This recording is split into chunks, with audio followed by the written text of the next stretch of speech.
Hi, Peter. Well, I'm here. Do with me what you will.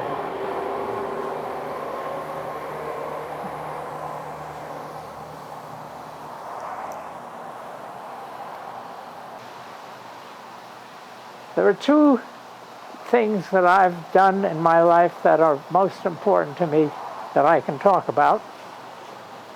One is writing, and the other is performing. And I've always been both a writer and a performer as far back as I can remember, from my childhood. I was one of these smart kids that the teacher would call upon in grade school to get up and recite poetry, and I was probably well hated by a number of my fellow students for that reason, because I was very much full of myself as I would get up and declaim. Well, of course, we all get over those phases, at least most of us. So eventually, starting in high school, I was in some plays, mostly comedies, because that seemed to be my bent, and I also created little skits. Sometimes these were at the expense of teachers or even the principal of the school, but I managed not to get into too much trouble doing that. After that, I went on to college, where I majored in music and in drama. And again, in drama, I came within inches of disgracing myself because of the satiric bent that I have. And I would, for example, we had a teacher named Carl Hinnersheets, and he gave rather boring lectures on radio. TV was not an option in those days. So I once created a little play called A Day of Cliché with Mr. K. And the studio was packed with students who'd heard of this, and they wanted to hear me rake Mr. K over the coals. Well, I had my day, and he had his. He gave me an F in the course. So I learned there's prices to pay.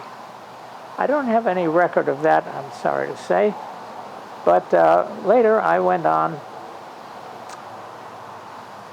I became an ad writer in an advertising agency, two of the major ad agencies in New York. And on the side, I did modeling, because I had the sort of the kooky look that some advertisers wanted. For example, I was on every subway and bus card in New York City once, pouring Maxwell House coffee across from where I was seated to a cup on the other side of the table. I don't know what the point of that was, but I earned a giant $90 for doing that at my modeling rate of $60 an hour times 1.5 hours. And I did a number of those things. As far as getting into stage productions as an adult, an odd thing happened to me. I met some fellow at a party, and across a crowded room, I heard him say that he was with a Gilbert and Sullivan group. Well, I was a Gilbert and Sullivan nut, and I could sing all the parts in all of the Gilbert and Sullivan operettas. A lot of people don't even know what Gilbert and Sullivan is these days, but in my time, which goes back a while, every high school would put on a Gilbert and Sullivan production as one of their major productions, partly because they were in the public domain, so they didn't have to pay a royalty. And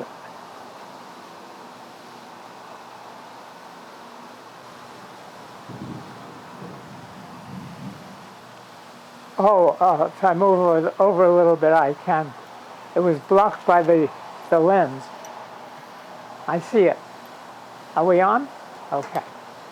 So every high school in America, I would say, would do the Gilbert and Sullivan operetta, such as Pinafore or the Mikado. And in most of these, they had the same kind of a cast. All 11 of the Gilbert and Sullivan operettas. There was usually, of course, the hero and the heroine, the tenor and the soprano, and then there were these characters. And usually a rather stout lady who would come out toward the very end and announce that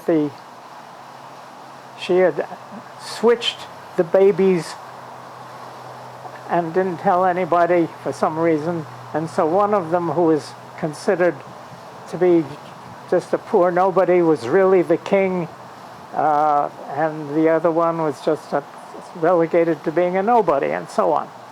But they were very witty and very funny, these Gilbert and Sullivan operettas. And one of the characters who was throughout all of these operettas was what the British comedian Anna Russell described as a strange little man with a scratchy baritone voice who would do numerous encores whether you wanted him to or not. And I fell into that category for some reason. I was typecast in that. For the high school production of Pinafore, the musical director, the teacher, wanted me to do that particular part of Sir Joseph Porter, but I was bashful. And he kept playing introductory music for me to audition for him, and I just couldn't do it, so I never did it in high school. But then, as I was saying, I was at a party later on when I was in my early 20s, and I heard somebody across a crowded room mention Gilbert and Sullivan, so I went over to see what he was talking about. Turned out he was a singer with the Gilbert and Sullivan Opera Company that sang at a YMCA in Upper New York, I think around 92nd Street. And they were putting on a production of The Pirates of Penzance. And they were in rehearsal. And I said, wow. I said, I'm a real Gilbert and Sullivan enthusiast. He said, well, come on, sit in on one of our rehearsals just to watch.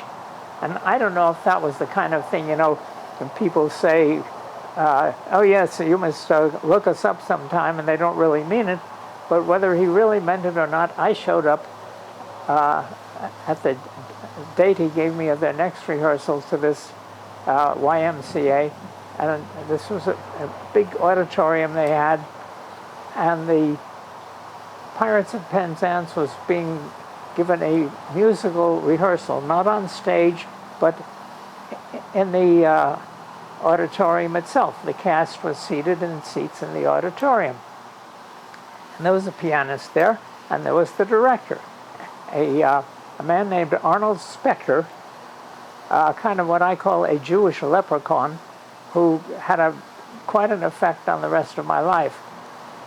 And what happened was, I sat in the back row, and I guess I was sort of mouthing the words and singing along with the rest of the company and the chorus parts.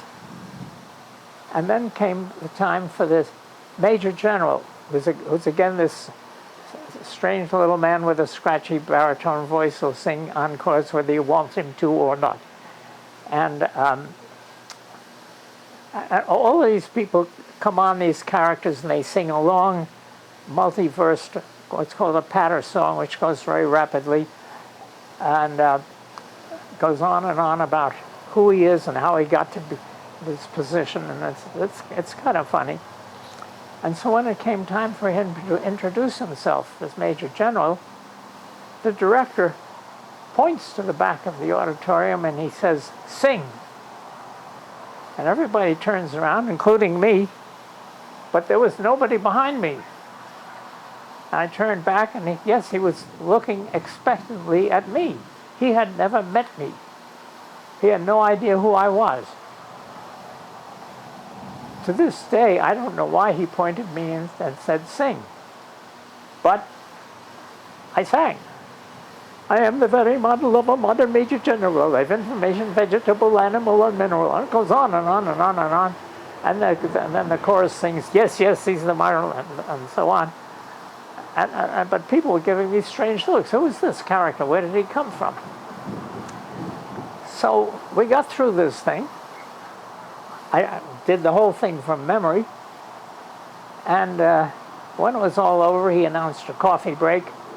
And I came up and I introduced myself to him. And I said, that was a lot of fun.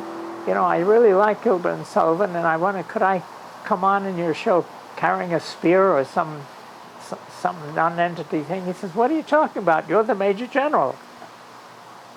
So that's how I got my start in show business. And I went on to do many shows with him. And it turned out that he had been doing those roles, but he could never remember his lines, which I discovered when I would go in the opening production, and there behind one of the prop trees was all the words taped to the back of the tree. Well, maybe I'd have to do that today, but I didn't have to do that then. So I began with Pirates of Penzance and went on to do a whole bunch of other Gilbert and Sullivan operettas with him. And again, that was starting in my early 20s. And I went from there to other Gilbert and Sullivan productions that were available in New York, including one that was a professional company. So I sang with them for a while. And there was actually a Gilbert and Sullivan Opera Society that had people come in and sing for them. And I remember I was there to sing a part from the show. You sort of promote your show that way. But I was preceded by somebody from another company, and he started to sing his solo, and he forgot his lines. And he had a horrible experience of having the whole audience throw them at him because everybody in the audience knew all the words. And I thought that was a humiliating and a shocking thing, and it made me kind of concerned when I had to follow him that I might have this same experience, but fortunately I didn't. So I went on and did that, and then from there I was somehow introduced to the producer of an opera company in Greenwich Village. And by this time I had a little apartment in New York, Greenwich Village. And this fellow, Tony Amato, a wonderful, wonderful guy. He was a little Italian fellow, as the name makes obvious. And he would conduct classes, workshops in these different operas. And then the graduates of the workshops would appear in his productions, for which were given in regular theater in total.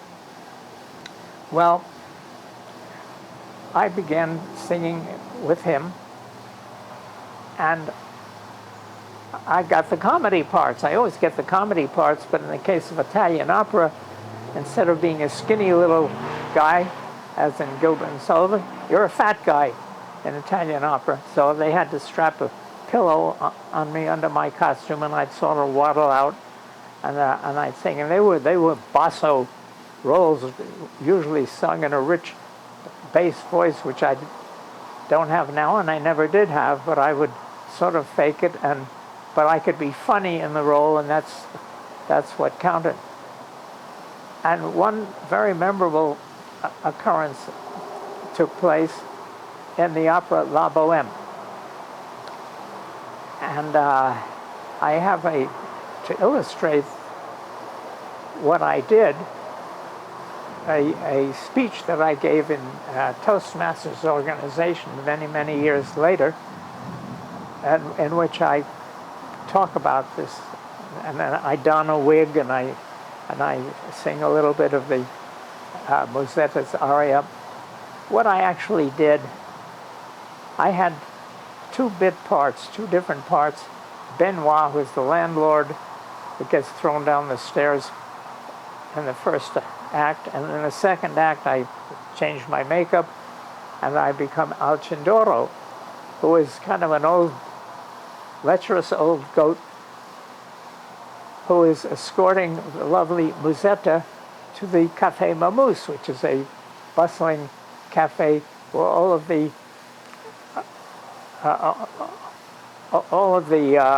bohemians, or at least the 4 starving artists, were celebrating along with their friends. And as Musetta comes in and I come, my big job was to come in behind her with a whole bunch of packages indicating that we'd done some shopping at my expense.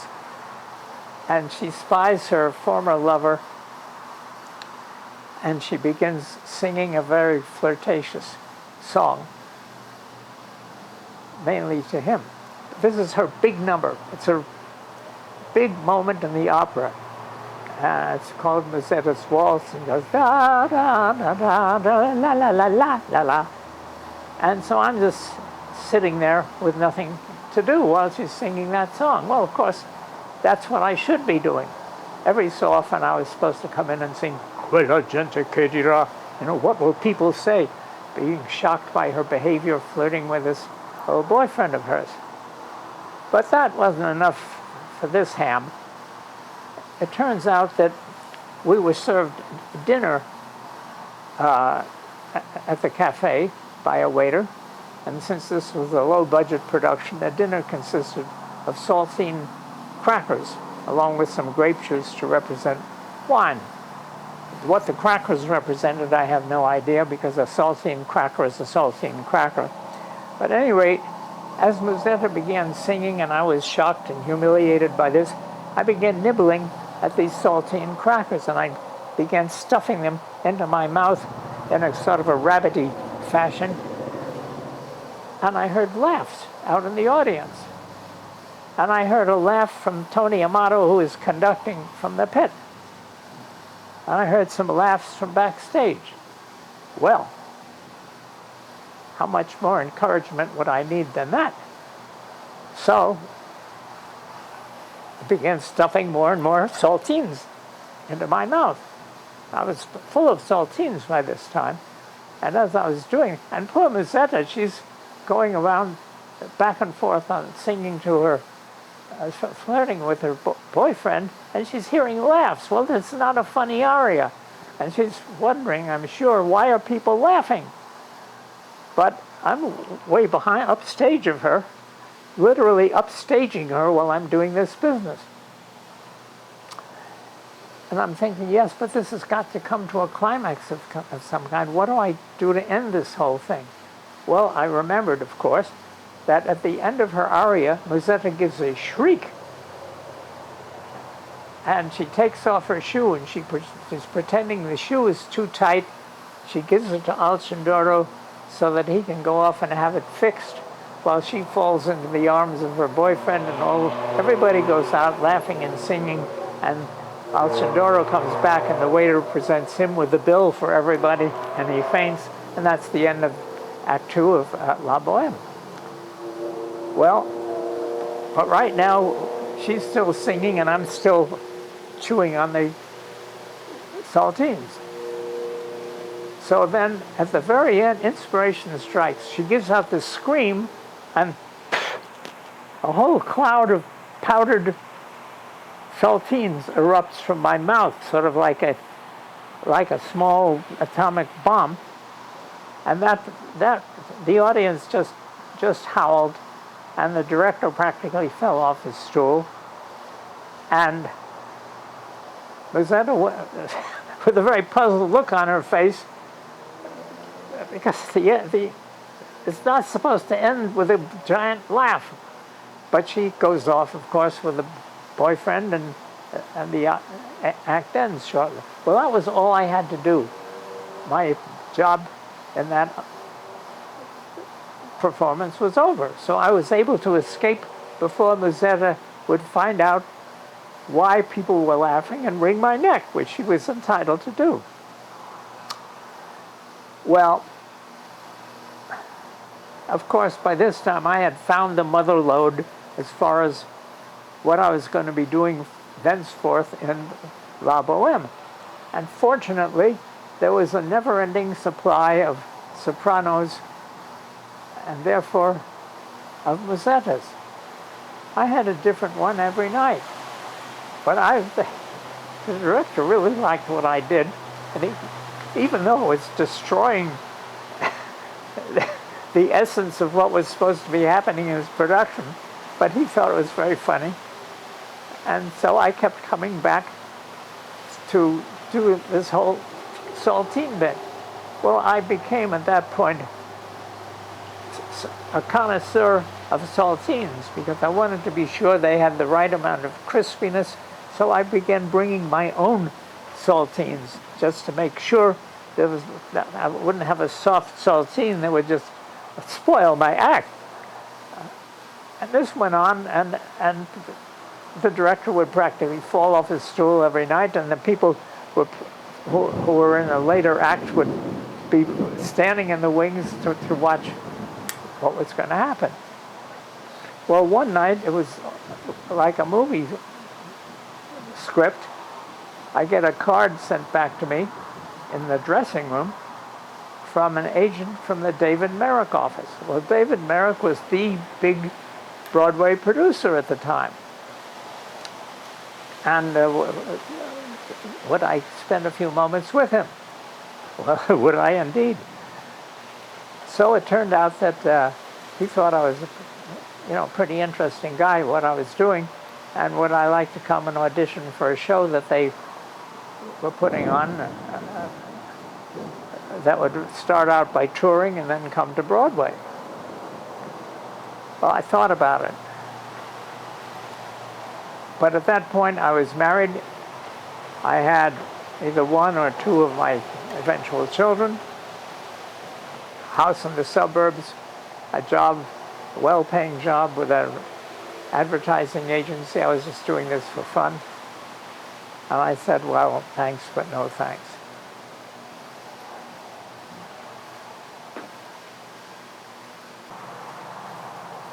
Okay, so I think it's fair to say that this happened, about 70 years ago, and I've been kicking myself ever since that I turned down this potential offer to go on Broadway, which might not have materialized anyway.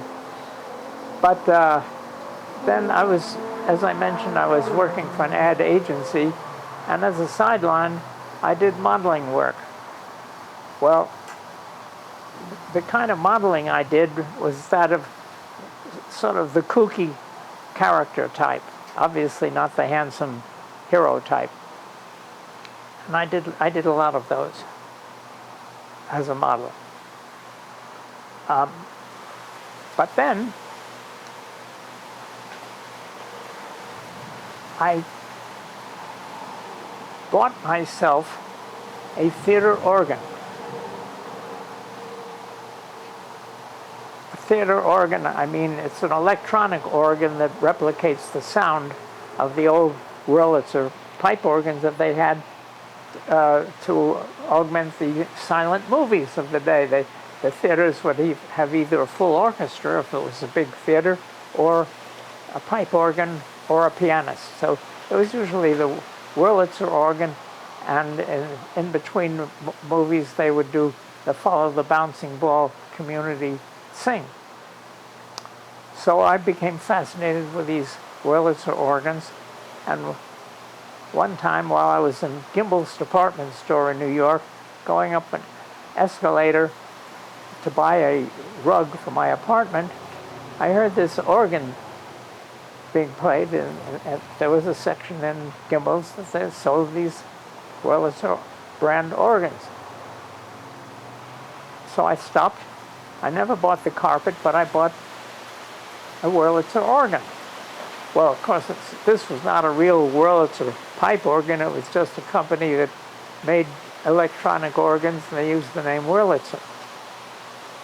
But, of course, the guy, he could play it beautifully, and I never could make any of the wonderful sounds come out of it that the demonstrator could. But I had the organ, and that introduced me to something called the Home Organ Festival, or HOF, which was given every year in Northern California on a beautiful, I think it was owned by the state. It was called Asilomar, and they had little buildings scattered throughout this lovely landscaped grounds, and they would rent this out for conventions of various kinds. And so annually they would have this organ convention, and all of the organ manufacturers, and you don't see this anymore because there's practically no more market for these instruments, but at the time there was, and I was, I guess, in my 40s. Oh, I did this around 2000, about 20 years ago, so I was in my 60s and 70s. And I would go to these organ festivals, and you'd go to the different chalets, as they were called, and hear the different organs, and they were played, they were demonstrated by the factory musicians. And then at night there would be a concert, and 3 of the organ manufacturers would be represented at any given concert that evening. So the first manufacturer organ would be rolled out, and the factory musician would play, and then they'd push that back and come out with another one. Well, so much for that. After the entertainment was over, then the manufacturers, from about 10 o'clock to midnight, would have their own little parties of different kinds at their own chalets to welcome people who wanted to hear more of their organs or just to be entertained. So Yamaha, which was the name of the organ, I eventually bought 2 different Yamahas at this festival over the years, had sort of an amateur night where talented amateur organists would play, and then there'd be a first, and second, or third prize based on audience applause, that those who did the best of the amateurs, and the amateur would come and play whatever song he or she had worked up for the occasion. Well, I decided to try this. I was way out of my depth. I wasn't much of a keyboard artist then, and I'm not much of one now. I still have my Yamaha. And I found that when I got in front of an audience to play, I had what is called the shaking foot syndrome. This meant a nervous shake of the foot. Well, that was the foot that was on the expression pedal of the organ. It didn't have any, it had a movable base so that the shakes would cause the expression pedal to increase and decrease in volume. And of course the audience, since these instruments were very visible to them, would immediately recognize the shaking foot syndrome when they saw it. I wasn't the only person who had the shaking foot syndrome, but I had it in spades.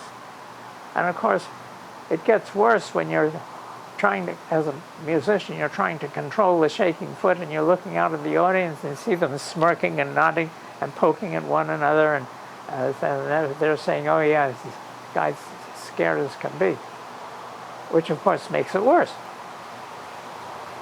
So I decided that I was going to handle this. I couldn't control my shaking foot in any other normal way. I was going to drive a stake through its heart, or through my foot, as the case may be. And I sat under a tree and I wrote a comedy routine. This is my first ever stand-up comedy routine, in which I took a lot of satirical swipes at my host, Yamaha, the manufacturer, And I started it out as I was introduced, presumably to get up and play my song. I had two big guys drag me out there, dragging my feet and looking scared, which of course I was. And of course this, right away the audience started laughing. Nobody ever come out that way before or possibly since. And then I started my routine, my comedy routine. Well, it got a lot of laughs and a lot of unexpected looks, because here was this quiet, nerdy guy. I'd never said two words before in my life, and here I was coming on and saying, and so they have this computer built in which will cause it to self-destruct just as soon as you've made all the payments on it. Well, that wasn't very funny, but they thought it was. And I went on about this a good 15 minutes. And people were laughing at every line. Well, finally, I could put this off no longer. I had to get up and play my song. And I figured, well, I've taken care of that. I've made it funny, and I'm relaxed now, and I'm happy, and everybody's happy. I'm not going to have a shaking foot this time. Yeah, right. It was worse than ever. And that, of course, gave me even more laughs than my stand-up comedy routine, because I'm guessing that half the audience thought I was doing it on purpose to generate more laughs, and the other half knew I wasn't. Either way, it was funny. So I didn't conquer the shaking foot syndrome, but I got myself started on the comedy routine. And the local Yamaha dealer from whom I bought this in Northern California, they had me come up and do more of my comedy stuff for their local events for their customers. And I began just doing this on a regular basis, and I got pretty well known for that. And I found out how much fun it is to stand up there and deliver lines and get laughs.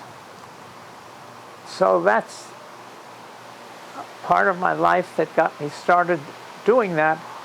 And I went on from that into a whole other area with the Toastmasters organization, which is another story.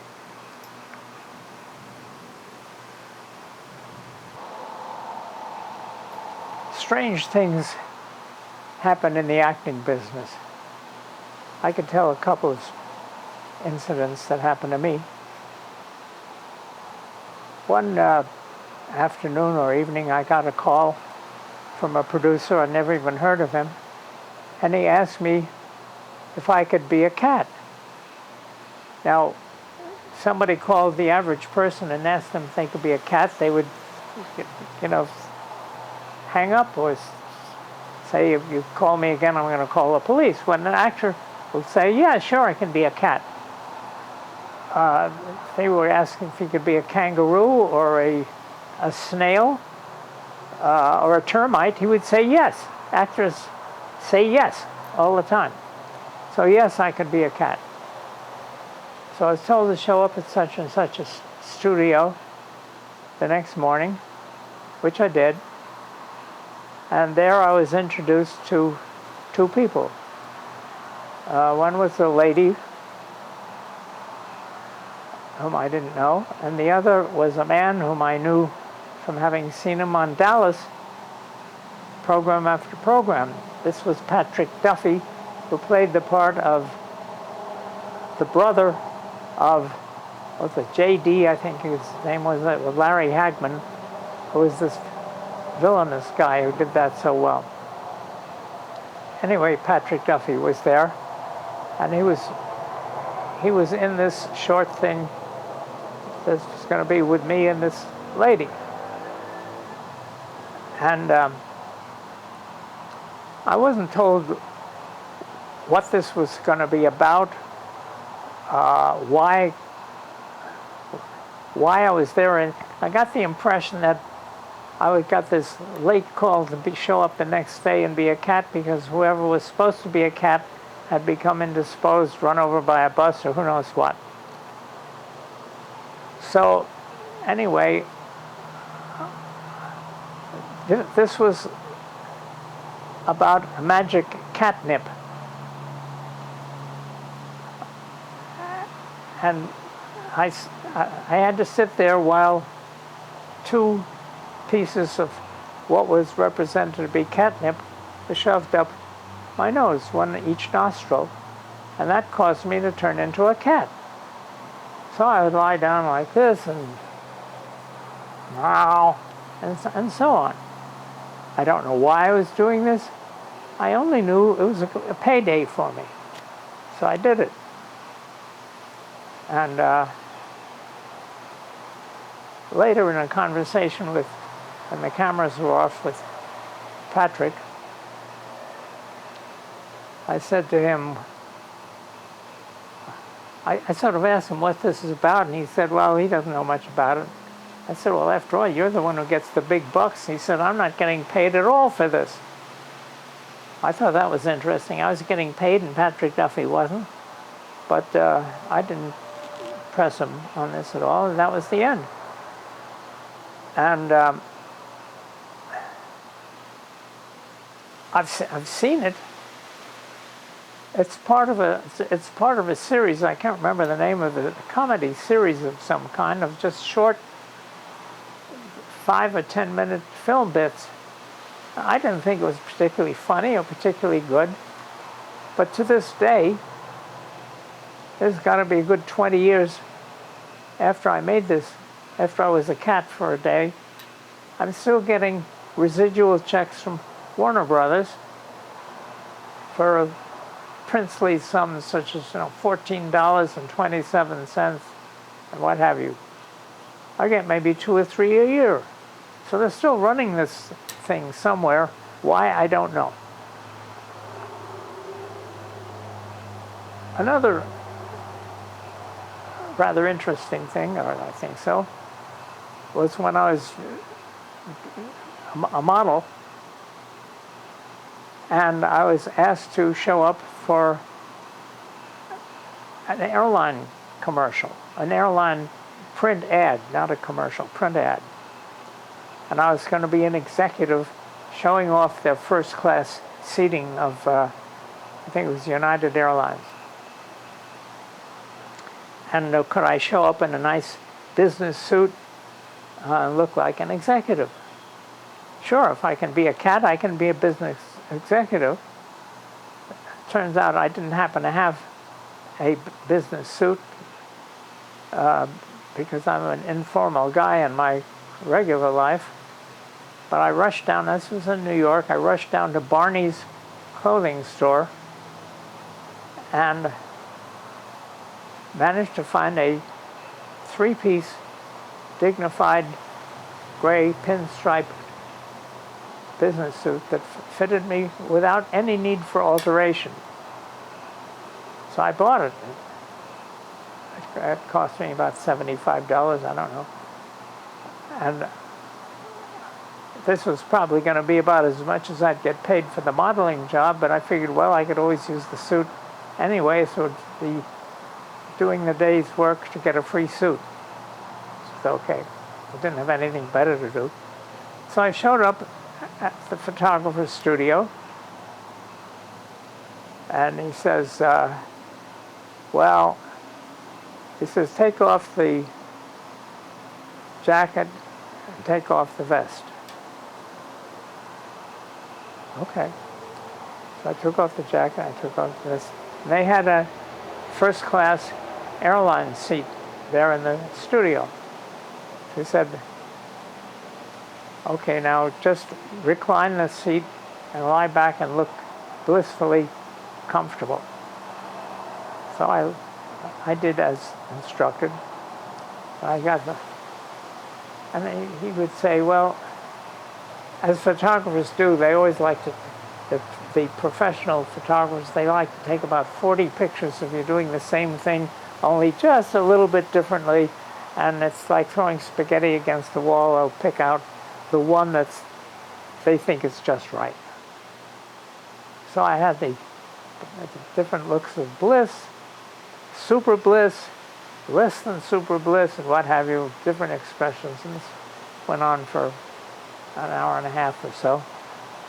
All of my modeling jobs seemed to have taken an hour and a half, which gave me $90, regardless of how they were used. Well, my time ended. Thank you very much. And I left. And next thing I knew, there was the ad that I had posed for United Airlines travel in first class comfort. And it showed me, I'm assuming it was me because it had the same shirt and the same pair of pants that I was wearing, cut off at the head, so you just see me up to my neck and maybe a little bit below the waist. So much for getting just the right expression on my face. My face wound up on the cutting room floor, and so did the rest of my business suit that I had scrounged and gotten at the last moment the night before. But I did get the $90, and it did pay for my suit. I did quite a bit of community theater. I still do, to an extent. And one show that I appeared in 4 times with 4 different companies in New York, New Jersey, and in Los Angeles was a gem of a show called The Fantastics. It's a little show that was originally written by 2 guys who were attending college in New York, one of the New York colleges, NYU or Columbia. And they put this on as a college production, and a producer happened to be sitting in the audience, and he saw this show, and he thought it would do very well as a Broadway or off-Broadway production. So he introduced himself to these 2 young fellows. He got them to expand it into a complete little show. It was a darling show. And it happened to become the longest running show in New York. It ran for over 20 years, and it was called The Fantastics.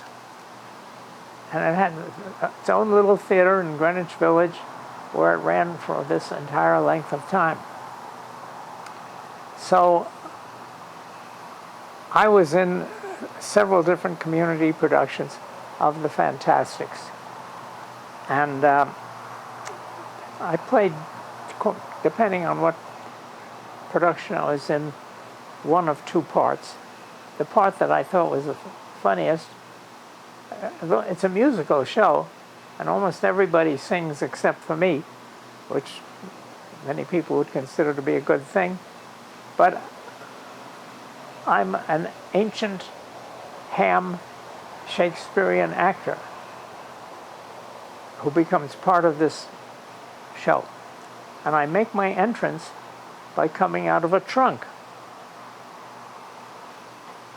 with my faithful Indian companion named Mortimer. And Mortimer is an Indian who speaks with a Cockney accent. And as Henry, the old actor, I present myself in very florid terms and proceed to deliver some lines.